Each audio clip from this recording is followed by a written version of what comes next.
Sejam bem-vindos à nossa talk sobre Unit Checking. Aqui eu vou tratar o termo em português, tá? Para facilitar o entendimento de todo mundo. Então a gente vai falar verificações unitárias. Vamos lá. Eu vou fazer uma breve apresentação sobre mim. Eu sou o Jefferson Rodrigues. O meu sinal de Libras é J e aponta para o alargador. Uma característica bem marcante minha. Então, meu sinal, J, alargador. Tampar aqui, né? Só para melhor comunicar com vocês. Eu vou fazer uma breve descrição do meu vídeo também, para todo mundo conseguir entender. Eu sou um homem branco, cabelo e olhos castanhos. Eu tenho uma barba na ponta do queixo, bigode. Estou usando uma blusa preta e um headset com microfone. E eu estou numa sala com fundo branco. Tenho 27 anos de idade, trabalho atualmente como arquiteto de software voltado para Android. Na Scientd, tenho um QR Code aqui do LinkedIn. Depois, quem quiser também, entre em contato, dá uma olhadinha no chat aqui que eu vou mandar o link. Vamos lá, vamos começar, galera. A apresentação aqui ela é separada em 3 momentos, tá? Primeiro eu vou passar alguns conceitos sobre o que são testes, verificações, né, que é a abordagem da apresentação. Segundo momento, falar sobre algumas boas práticas que a gente tem para melhorar o nosso dia a dia de verificações, que é o foco da apresentação. E no final, uma práticazinha com código para a gente ver ali funcionando mesmo. Antes mesmo de começar, eu já vou citar aqui algumas referências que eu tenho em relação a testes mesmos. Então, James Barr e Michael Bolton são 2 nomes que eu admiro muito e eles guiam mesmo minha performance em teste. Então, esses são os blogs deles. Se você tem um interesse genuíno mesmo em teste e qualidade, dê uma olhada. Esses caras aqui mandam muito bem e para mim eles são uma referência. E o conteúdo de hoje é praticamente todo baseado no que eles falam no blog deles. Então, depois dê uma olhada lá. Beleza? Então vamos lá. Primeiro começar com alguns conceitos, trazer para vocês aqui um questionamento, né? Vocês já se questionaram, né, o que é um teste? Em que momento que você está fazendo um teste? Em que momento que você está verificando algo? Ou até mesmo qual que é a diferença desses 2 termos, né? Então, teste é uma palavra que, cara, tá bem presente no nosso dia a dia. Provavelmente você já ouviu, já falou. Estou testando algo sem ser relacionado a software, vamos dizer assim, né? A gente ouve muito em software, mas no dia a dia também a gente testa coisas, né? Então, cara, o que são testes, né? Isso é algo que a gente pode tirar de proveito para o nosso segmento de software.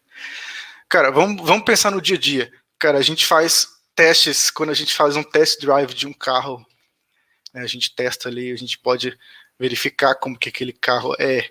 A gente faz um teste quando a gente está no período de testes de um aplicativo de stream, né, de transmissão. A gente pode... Eu já ouvi falar também, né, por exemplo, alguma mãe de alguém que gosta de cozinhar, fala, estou testando uma receita, vou testar uma receita. Cara, tá vendo? A palavrinha teste aparece bastante. A gente compra um smartphone novo, a gente está testando ali, tá vendo se ele é bom. Então percebam que o que é comum desses exemplos que eu citei aqui é que todos eles são uma atividade exploratória.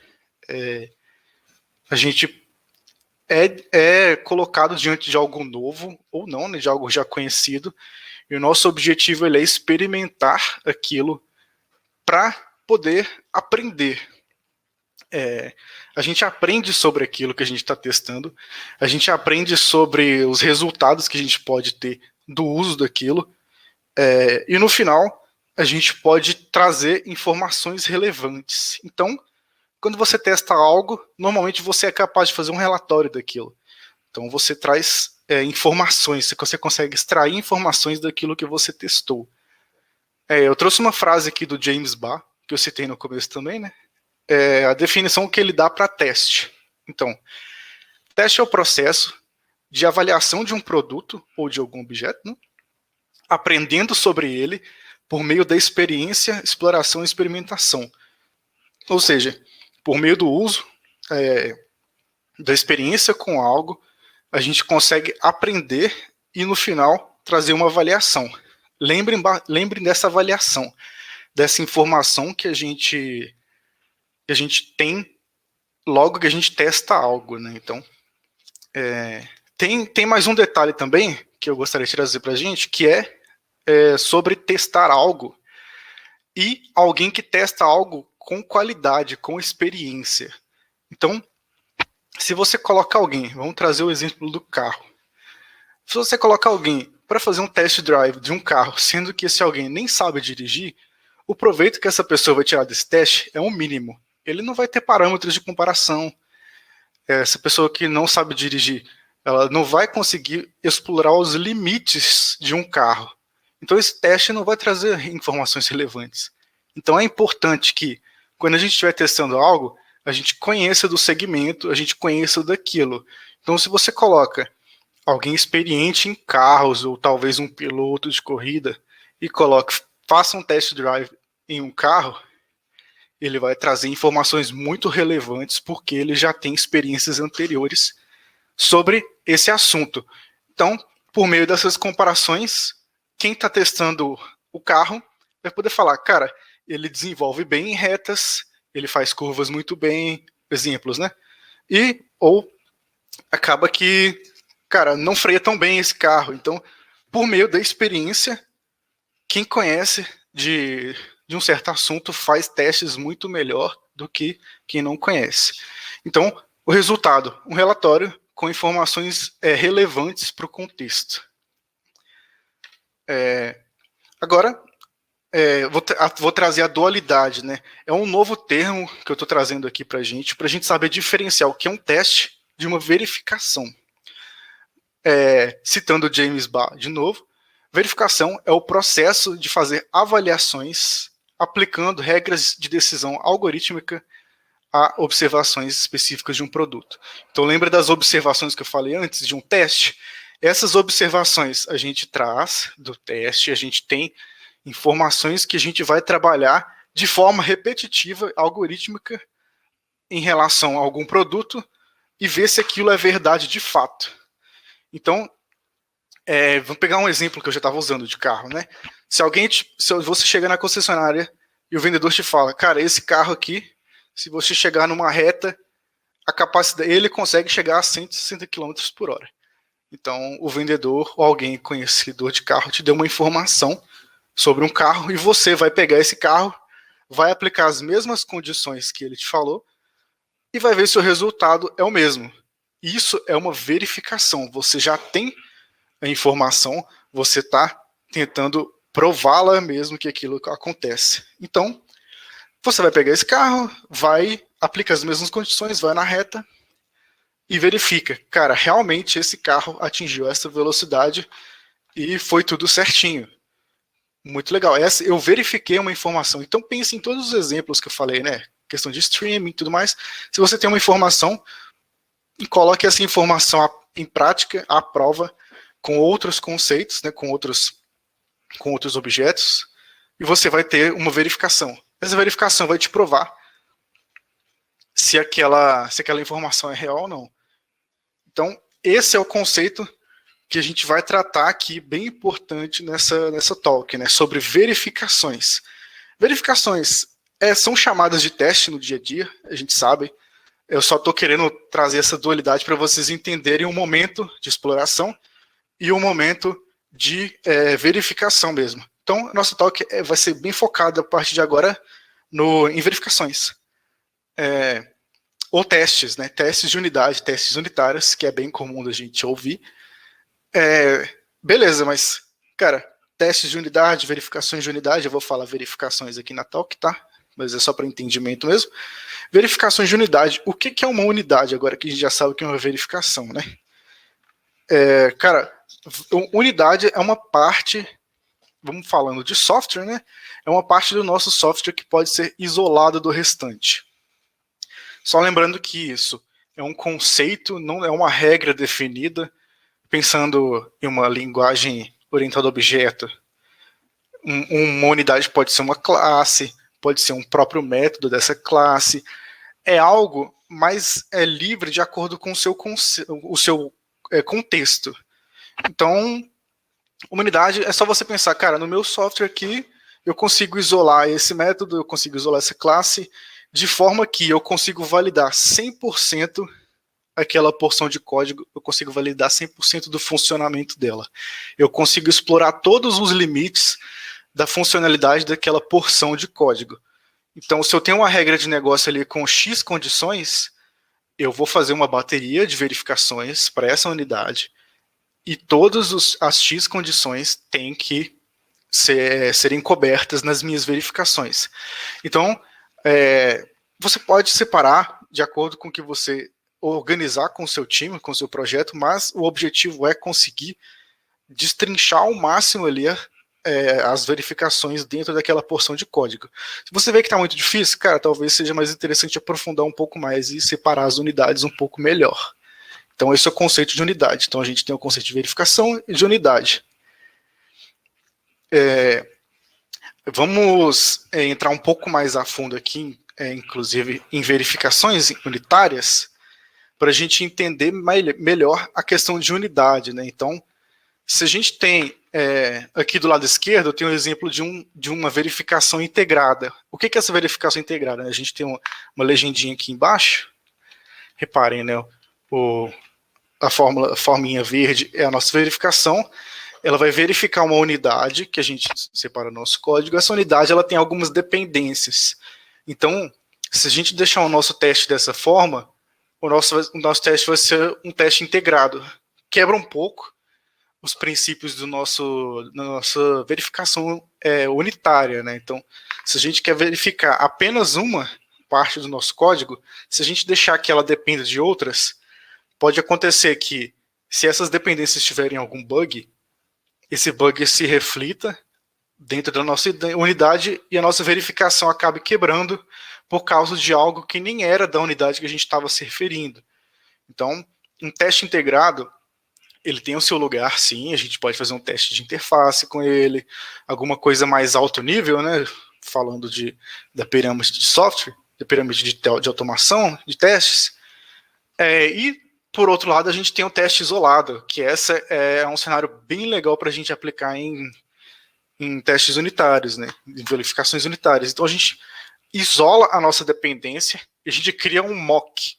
O que é esse quadradinho vazio aí, com a bordinha vermelha? É um mock. Então, é um recurso que a gente usa para fazer as verificações, que ele finge um comportamento da dependência. Não é a dependência de fato. Então, a gente finge um comportamento para que a gente faça o nosso cenário mais controlado possível, de forma que o nosso teste, a nossa verificação unitária ali, só quebre caso a nossa própria unidade esteja com problema. Então a gente isola cada unidade do nosso software e testa ela isoladamente. Então a gente garante assim a rastreabilidade dos nossos problemas. De uma forma mais integrada é um pouco mais difícil encontrar. Se quebrar essa verificação aqui, onde está o problema? Está na dependência ou está aqui? Não sei, a gente tem que investigar. Dessa forma fica mais fácil, né? Se quebrar essa verificação, o problema está nessa unidade. Então, para testes nível mais baixo de uma pirâmide de automação, testes isolados são bem legais para a gente poder cobrir, né, a parte principal da nossa aplicação, a parte mais baixo nível. Beleza, por quê, né? Eu falei isso tudo aqui, mas por que fazer essas verificações unitárias? Eu trouxe 6 motivos aqui, 6 tópicos para a gente falar por que é legal a gente fazer esses testes, essas validações unitárias. Então, o primeiro, validar cenários específicos. As nossas verificações unitárias, elas permitem que a gente validem melhor as nossas regras de negócio, porque elas estão completamente isoladas. Então a gente pode explorar valores, a gente pode explorar limites daquelas regras de negócio, abrangindo a totalidade dela ali. A gente não precisa preocupar com outras regras, a gente só está falando de uma regra, é um cenário específico. Um teste, uma validação unitária tem essa grande vantagem. A segunda vantagem é facilitar a depuração, facilitar o debug das nossas unidades. Vou trazer uma comparação para a gente entender. Se a gente tem verificações unitárias para aquelas nossas unidades ali, onde quebrar a nossa validação, o problema é ali. A gente pode até comparar com, eu não sei se vocês já tiveram contato com desktop, computadores desktop. Quando tem algum problema na inicialização dele, ele emite alguns bips. Aqueles bips mostram para a gente onde está o problema. Então, você interpretou aquele bip, abriu o gabinete e encontrou exatamente o problema. Então, pensem dessa forma, né? Validações unitárias funciona assim também. Quebrou ali, a gente sabe qual que é o problema, a gente vai exatamente na raiz do problema. Então, facilita demais a depuração. Validações unitárias também possibilitam a gente encontrar bugs mais cedo. Por quê? Como tudo roda bem rápido, né, em questão de milissegundos no ambiente local, você não precisa fazer um PR para subir na branch, para gerar um compilado, para poder entregar para a sua equipe de tester e depois a sua equipe de testers chegar e falar, cara, tem um problema aqui.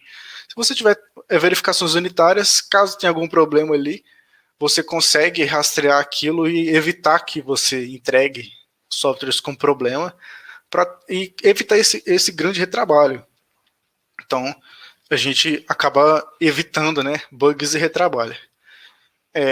Em quarto ponto, a gente pode encontrar melhorias no nosso código, encontrar pontos de melhoria no código, porque uma verificação unitária, ela tem que ser fácil de ser desenvolvida, ela não é para ser difícil de desenvolvida, né?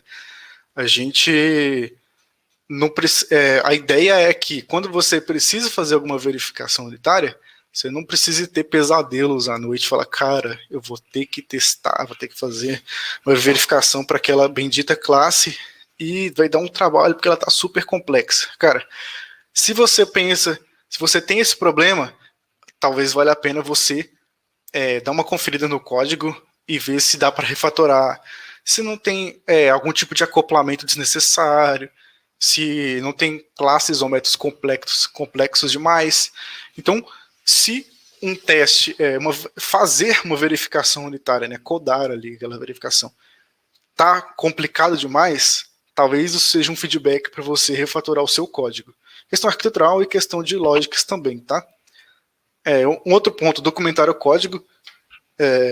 Então imagina, né, que um desenvolvedor novo entrou no time, não tem documentação, ou até mesmo então você vai mexer num software legado, alguma coisa que você chegou em um ambiente que você não conhece. As verificações unitárias, se você der uma olhada lá, supostamente elas deveriam te dizer o que cada classe vai fazer. Então é uma forma de deixar informações mesmo e deixar regras de negócio bem claras ali. É uma forma também de segurança, né, do código. Você pode ter a segurança de refatorar as sintaxes de uma certa unidade. As verificações unitárias vão te dar essa segurança de que você não quebrou nada. E por último, encurtar o ciclo de feedback. Esse ciclo de feedback você entrega algo, o testador testa, encontra um bug. Então, acaba que evitando, né, que esses bugs passem adiante, você resolve eles localmente, você encurta esse ciclo, você entrega consequentemente mais rápido o seu software ali. E acho que por último aqui, né, antes da gente... Tem mais, eu trouxe umas diretrizes, umas guidelines, alguns princípios que a gente pode aplicar nessas verificações unitárias. Essas verificações, elas podem se aplicar a qualquer camada de software, elas são realmente diretrizes, né? Vamos passar por ela aqui. Se você aplicar todas essas aqui nas suas verificações unitárias, elas vão te dar, né, esses feedbacks, essas vantagens que eu citei anteriormente aqui. Então, os testes unitários, eles têm que ser rápidos. Então, favoreçam frameworks que te deem essa agilidade, né? A gente tem que... Normalmente, verificações unitárias rodam em milissegundos. Isso favorece para a gente rodar essas validações no pipeline, localmente, evita que cause certo desconforto de ficar rodando as validações toda hora. Então, se os testes foram rápidos, essas validações foram rápidas, a gente consegue que elas sejam executadas mais vezes, consequentemente mais qualidade, né? Verificações automáticas unitárias, elas têm que ser independentes, ou seja, independente da ordem que eles sejam executados, eles têm que passar, eles não podem depender um do outro, eles podem rodar paralelamente em qualquer ordem, que eles têm que sempre dar o mesmo resultado, então eles não podem depender um do outro, acaba que não fica acoplada, né? Então, imagine situações que podem causar esses problemas de dependência, né? Se a gente tiver uma injeção de dependência ali dentro das nossas classes, essas injeções de dependência, se forem mal implementadas ali no teste, elas podem causar dependências entre os testes e dependendo da ordem que a gente executa, a gente tem resultados diferentes. Isso é terrível para verificações unitárias, né? Elas não são mais determinísticas, como o terceiro ponto que eu trouxe aqui. Uma verificação unitária tem que ser determinística, ou seja, ela tem que, todas as vezes que você rodar aquela certa verificação, ela tem que trazer o mesmo resultado, a não ser que você altere o código. Se você alterar o código, o resultado pode alterar também. Mas, se você não alterou o código, a unidade permaneceu intacta, as verificações têm que trazer sempre o mesmo resultado. Aí, se está certo ou errado, a gente vê de acordo com o resultado ali. Mas a gente tem que confiar nesses testes, eles não podem falhar 5 vezes e funcionar nas outras 5. Então isso aqui pode causar grandes problemas para a gente. Então verificações têm que ser determinísticas. Ratificativas, né? As verificações unitárias, elas têm que se validar, elas têm que validar algo, elas têm que trazer algum resultado. Lembrando que resultado é diferente de cobertura de código, tá? Esse resultado a gente tem uma certa verificação, ou certa verificação unitária, a gente testa algum resultado. A gente não pode só passar por um código, gerar uma cobertura de 100% naquela classe, e a gente não trouxe valor nenhum no final. Então, isso não deve acontecer. Na verificação unitária, é legal que a gente tenha um assert, uma verificação no final. Eu gostaria de saber se o resultado foi esse. Eu gostaria de saber se a minha unidade chamou uma dependência. Então, você tem que no final você tem que ter um objetivo, né? Lembra lá quando a gente fala de testar algo, obter informações e aplicar essas informações. Esse aplicar essas informações é isso. A gente espera que algo aconteça. Esse algo aconteceu, sim ou não? Isso o termo em inglês é self-validating, né? Eles se validam a si próprios. E os testes têm que ser priorizados, né? Eles têm que ter um timing legal ali. Quanto mais cedo nós fizermos as verificações dos nossos softwares, melhor é, porque, do contrário, a gente posterga a criação dessas validações, aos poucos vai se criando ali um ninho de possibilidades de bugs, que futuramente isso pode gerar um problema exponencial. Então, quanto mais antes você criar mesmo essas validações, você gera segurança, você agrega valor ao seu software, você agrega valor à sua própria carreira de desenvolvedor, você elimina risco de bugs. Se você conseguir chegar ao ponto de fazer um TDD, vai ser maravilhoso. Você fazer os testes antes mesmo de desenvolver a sua classe. Então você vai ter todos os critérios ali antes de desenvolver. Então, quanto mais cedo você conseguir desenvolver as validações unitárias, melhor. E falando aqui, né, da famosa pirâmide de automação que a gente tem, eu gostaria de citar também o próprio James Bach. Ele tem uma heurística, que chama heurística da Terra redonda, que fala qualidade na parte mais baixa do nosso código é o que permite qualidade na nossa parte mais alta. Então, se nos nossos cores, né, nos nossos núcleos, nos nossos aplicativos, não tiver qualidade, é complicadíssimo da gente entregar qualidade também nas partes superiores, ou seja, nas nossas partes de interface. Então, a pirâmide está aqui para a gente conseguir visualizar isso, cara. A unidade, os nossos pontinhos principais ali do nosso núcleo do aplicativo, temos que garantir a qualidade ali 100% daquele núcleo, porque assim fica muito mais fácil da gente conseguir garantir essa qualidade nas interfaces, nos campos de texto, em tudo do nosso aplicativo, né? Pensa bem, se a gente tem um campo de texto, um botão ali que ele deve sumir em certa situação e tudo mais. Esse botão não sumiu. O botão ele não tem a vida própria, né? Ele foi programado por algo. Esse algo é uma camada mais baixa. Então a probabilidade dos bugs mesmo acontecerem nas camadas mais baixas é muito alta. Então por isso é importantíssimo a gente garantir qualidade primeiro nas camadas mais baixas e depois a gente pensar em fazer um teste instrumentado, né? Falando de mobile, um teste de integração, depois até um teste de tela, alguma coisa assim. Então, a gente pensa também na proporção. A gente pode fazer muitos testes de unidade, eles rodam muito rápido. E alguns poucos testes de interface, porque eles é só para validarem um pontinho ou outro que ficou faltando ali.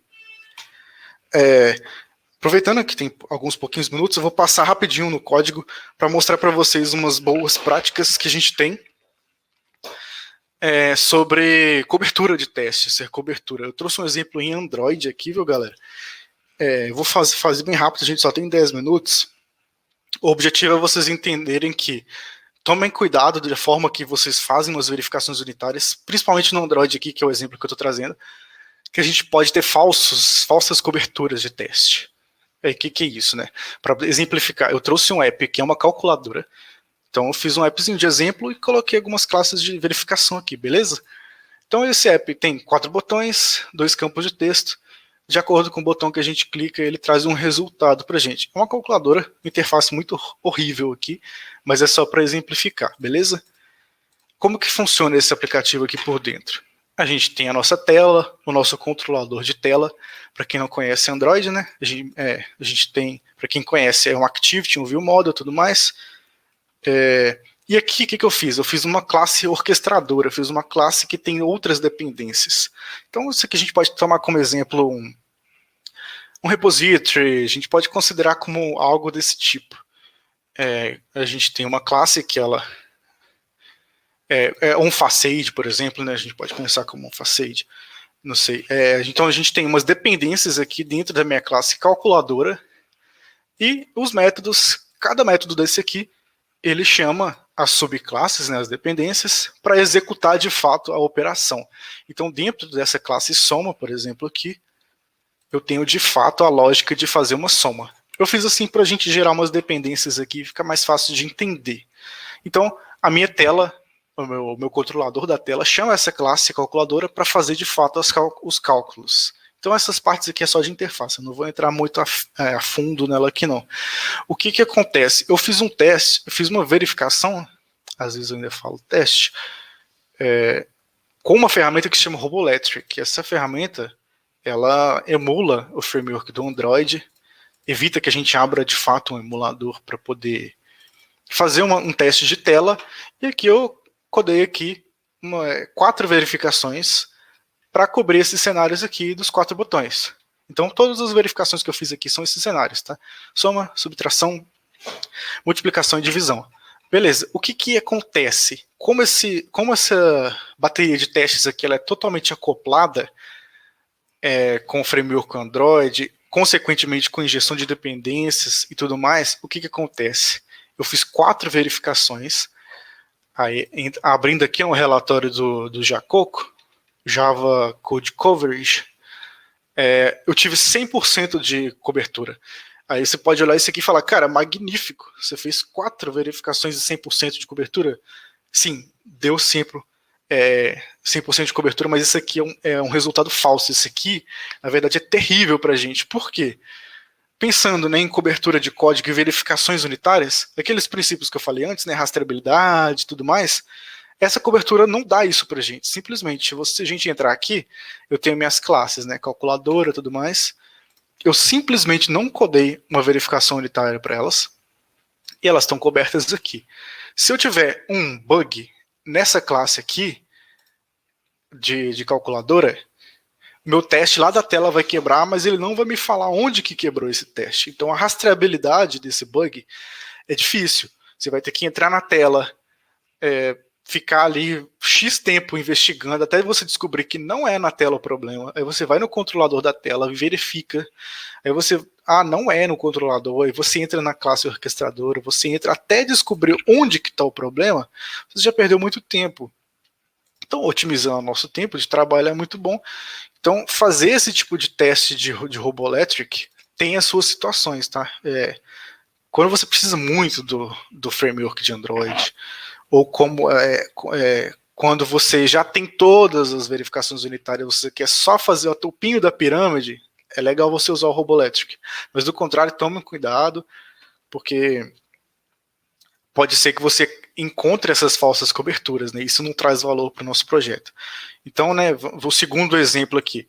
Beleza, cara, eu não vou mais fazer... Eu mudei de branch, tá, galera? Só para agilizar. Eu já deixei essas branches preparadas aqui. Agora, o que eu fiz? Eu descartei aquela suite de testes, de verificações, que eram feitas com Roboelectric, e criei aqui uma que é mais unitária. Eu não estou usando mais o framework Roboelectric, ela é só com JUnit. Então, eu fiz uma verificação aqui para essa classe calculadora. Simples. 4 cenários também de novo. Soma, subtração, divisão e multiplicação. Fiz a injeção aqui de dependências com o Coin, que eu estou usando aqui nesse projeto com Android. E, beleza, como que ficou a cobertura nesse caso aqui? Beleza, olha que legal. Eu tirei os testes de interface nessa branch, tá 0%. Isso aqui já condiz com a nossa realidade, legal. Então a gente evitou essas falsas coberturas. Se eu entrar aqui em calculadora, eu ainda vi um problema. Eu fiz a verificação só para essa classe e as outras ainda continuaram 100%. Por quê? Por que isso está acontecendo? E se a gente voltar aqui no código, a gente pode perceber que as injeções de dependências realmente elas são as dependências de fato. Então isso aqui ainda está acoplado com o código. Lembra daquele gráfico que eu mostrei, né, quando a gente tem a dependência nos testes ou quando a gente usa os mocks? Então essa que é a ideia aqui do terceiro exemplo. Usar um mock. Usar esse mock evita que a gente acople esse código, consequentemente os resultados vão ficar desacoplados também. E a gente pode ter essa certeza de que se a gente fazer uma bateria de testes para uma classe, ela vai servir só para essa classe. Classe, aí eu posso falar unidade, né? Então, beleza. O que eu fiz? Em vez de colocar injeção de dependência direta, igual eu tinha feito no outro exemplo, eu coloquei um mock. Esse mock eu estou fingindo um comportamento. Injetei os mocks. Injetei, né, as minhas classes fingidas. E fiz os mesmos cenários de teste. Legal. Quando eu venho para o terceiro exemplo, repara que diminuiu. Então, as minhas subclasses, as minhas dependências estão com 0% de cobertura e a minha classe calculadora está com 100% de cobertura. Isso aqui condiz com a realidade. Então, tá vendo como que algumas boas práticas que a gente foi aplicando foi melhorando o nosso cenário. Isso aqui está aumentando a nossa rastreabilidade de bugs. Isso aqui está reduzindo a nossa dependência dos testes. Já vou passar para o terceiro exemplo aqui, está quase acabando o tempo. Eu tenho mais um exemplo aqui, né? Além de fazer os mocks, o que eu pensei aqui? Cara, a minha classe antes, ela estava super dependente da injeção de dependência, vocês lembram, né? Tinha uma injeção de dependência lá. O que eu fiz? Eu refatorei a minha classe para ela não depender. Percebam que não tem nenhum import aqui do Coin, que é a ferramenta de injeção de dependências. Então, como a gente não tem nenhum import aqui, isso aqui é Kotlin puro. A gente desacoplou a nossa classe de uma injeção de dependências. A classe continua exatamente a mesma. Aí, por meio da injeção de dependências, a gente recebe essas dependências pelo construtor e tudo mais, e o resultado ele se mantém aqui legal, ele se mantém bem parecido. O que acontece? A gente refatorou, o nosso código está bem melhor, a manutenção dele é bem melhor. Qual que é a última situação, né? A gente simplesmente, cara, beleza, agora como eu consegui separar unidades por unidades, eu vou lá, faço verificações para todas as minhas unidades. Eu não vou entrar a fundo aqui não, que o tempo está quase acabando.